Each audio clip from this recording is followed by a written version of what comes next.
VC. Yeah, VC. They need returns on it, and family and friends don't essentially need a lot of returns on it.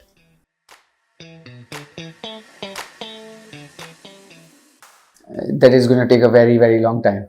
So therefore, be ready for the long haul, and it's more a marathon than a sprint. And I mean, typical, everybody says this, but yeah, it is true.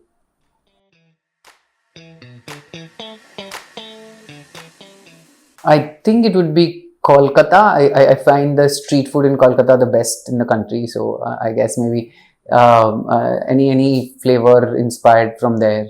I also like the sandesh a lot. So founders seek in investors. I think that differs from investor to founder to founder and investor to investor. But for us, I think advice when you need it, help and support, and operator's mindset. A lot of time, if they have built businesses or they themselves have building their entire VC as a startup, I think you get a lot of insights from that point of view as well. And the third is connects in the ecosystem. Daisy Pops. I just love it. It's just amazing, and you can have it every day. For me, I think. So we, as I mentioned, that we own our own manufacturing unit. So in these manufacturing units, to make sure that the authenticity of the product is as good as, like, how we used to make it when we were kids, we had to do it right. A lot of the processes were set up to make sure that they are still as much handmade as possible at the scale that we operate in. So for that, we need a lot of women workers specifically, and then these women workers were essentially working as agricultural labor.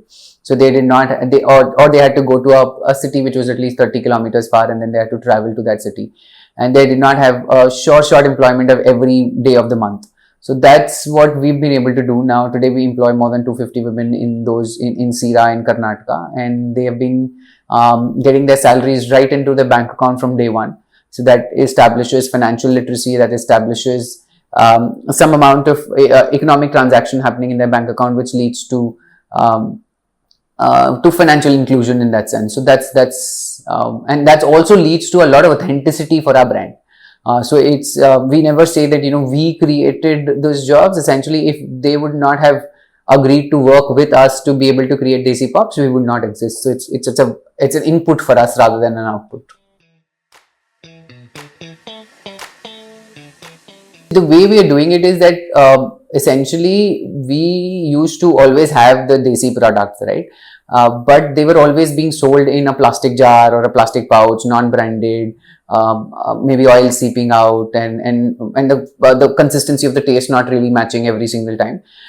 So the idea to reinvigorate is that if you want to really communicate to the urban youth, you have to keep it at the same counter or at the same level at where maybe a Cadbury or a Perfetti does their own chocolates and candies, and give the same kind of brand experience. So that's essentially what we're trying to do. We're trying to make it as cool as gifting a barfi than say a boyfriend gifts his girlfriend, or vice versa silk, right? So how do you make it cool from that point of view? So that's essentially what we are trying to do, and we do that by creating a great packaging experience, a great consumer experience, greater brand and product experience. So that's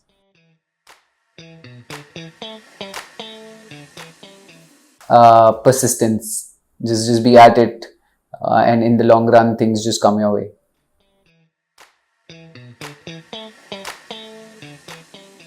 The next big thing is our sweets as a category. We are really betting big on it. We have launched quite a few products, interesting products.